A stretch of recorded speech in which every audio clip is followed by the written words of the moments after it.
Wanting to be one of the best players in German football. Show us how good you are. This is unacceptable for German football. One such nation is Germany, and that's where we begin in this edition of Scoreline, visiting Slovakia, losing by 2-0. Dávid Hancko, Dávid Strelec with the goals either side of halftime. You look at those statistical figures, you think, oh, Germany played well, but they were just unlucky. 70% possession, 14 shots with the 4 on target. But Ian Joy, that is not the story of this game. You might look at a statistical profile, and in some ways there are lies, there are damn lies, and there are statistics, because Germany were outplayed today. They didn't really put in much of an effort, and they were fairly soundly beaten come the end of this game.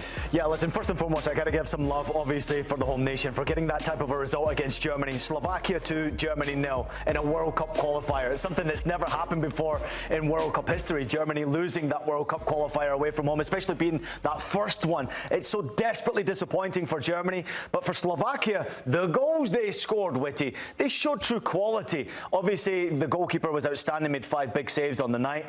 And I think he won player of the match, which we were critiquing just a little bit. Strelec with the assist and the goal. You kind of want it to go to an offensive player. And that second goal is so good, too. Cutting it off the right, leaving Antonio Rudiger in the dust and curling one top bins. It was stunning. I mean, that's exactly what they did do. They made Germany look a little bit foolish defensively. But I think offensively, they do have some weapons. Sauer, Strelec, Duris, also very impactful. Lubuka in midfield, outstanding player. I know you're familiar with his style of play. I mean, they've got some experience in that midfield. And I do think that there was always going to be a difficult game for this Germany, right? Please remember, everyone, this is not the previous Germany. This is not the Germany from 2014. We're miles away from the quality that Germany need to be, and they were beaten by the better side tonight. I know the stats say it, Witty, and you pointed it out. The stats simply say that Germany had chances and Germany should have scored. Not the case. When you're watching this game, you see a very even matchup, and you see a Slovakia side who took their chances. I want to pick up, though, something you said, though, on this Germany team, that it's not the same as it was before. Yeah. You still look at the team, though.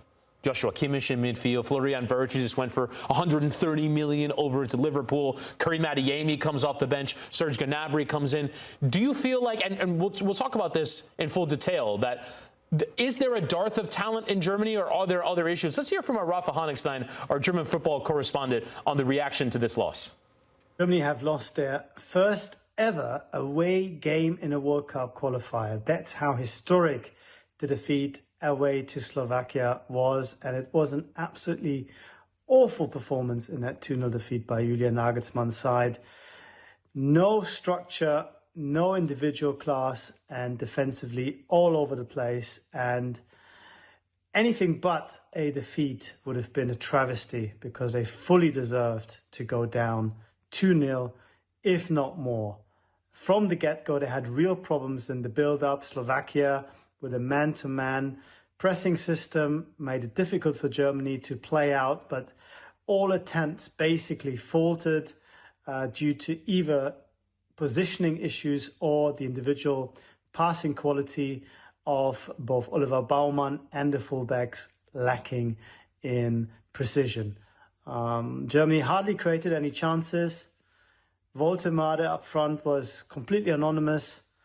Florian Wirtz had 1 or 2 moments, but couldn't really dominate the game. Kimmich looked a little bit lost in midfield. Goretzka ineffective as a number 10, meant to be sort of a battering ram in the box. Nothing really worked, and from the wings, Gnabry and later on Adeyemi had no impact whatsoever. Lots of food for thought for Nagelsmann, who now has presided over a 3rd successive defeat in a competitive game after Germany's 2 losses at the Nations League in June, and all to do with a real uphill battle as far as winning back the trust and confidence ahead of that game against Northern Ireland, which suddenly has become a must-win game for Germany in its qualification group. What a night.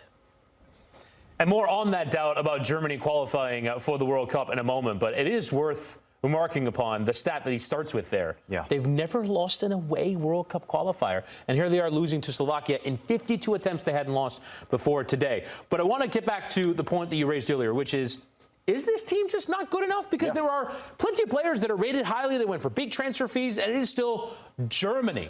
But do you feel like this team has fallen off to the point where now losing away to Slovakia is not a surprising result? I feel like it's still fairly stunning. They still outclass Slovakia in terms of talent. What isn't coming together for the group? I mean, listen, it's a group of players that's been put together and hoping that the performance actually comes out. Obviously, I followed the German national team from my time in Germany, following it closely from how they redeveloped and rebuilt a German national team from their failure in '98 to all of a sudden winning the World Cup in 2014. For me personally, this group of players is missing some key experience. They're missing some sort of fight and desire. And you would love to say that the names that you had mentioned, your Joshua Kimmichs, your Goretzkas, even your Florian Wirtzes are the ones that are going to step up and grab this game by the scruff of the neck, as they say, and basically run amok against the Slovakia side that you're clearly better on paper than.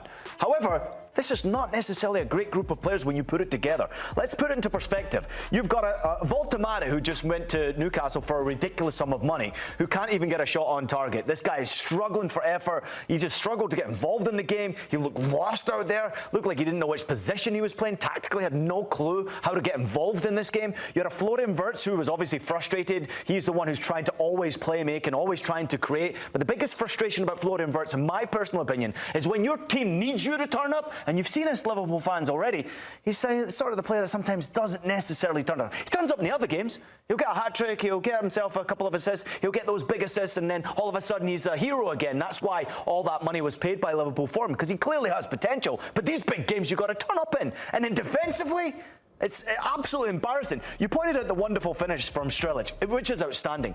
But you're going up against Real Madrid centre-back and Rudiger. Made him look foolish.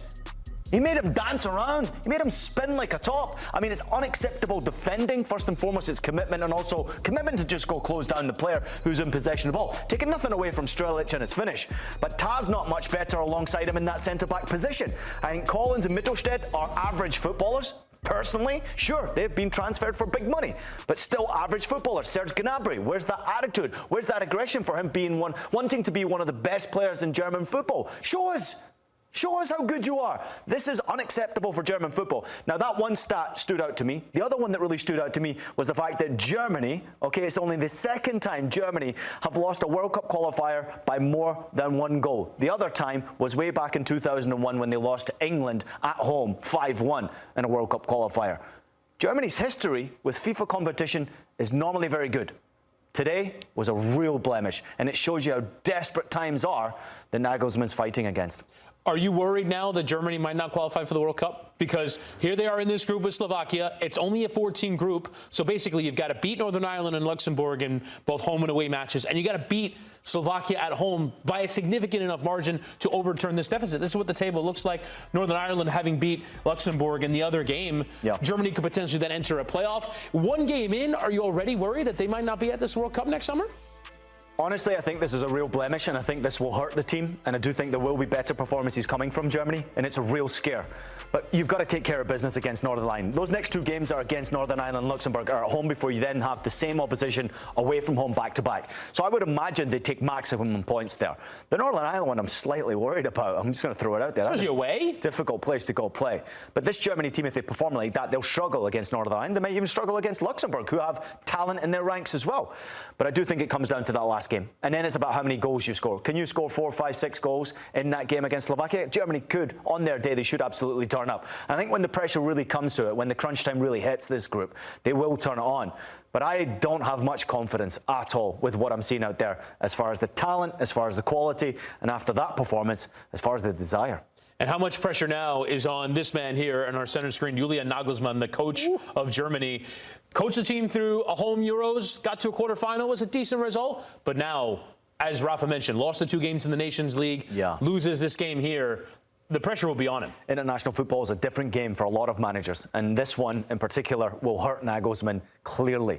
He's got his work cut out for him. He's got to be able to get this group together. He's got to be able to create some sort of chemistry. He's got to create some energy. He has to get the German media back on board. The German media, you just heard from it right there. Rafael Honingstein almost fell asleep watching the second half. That's how crap his team were.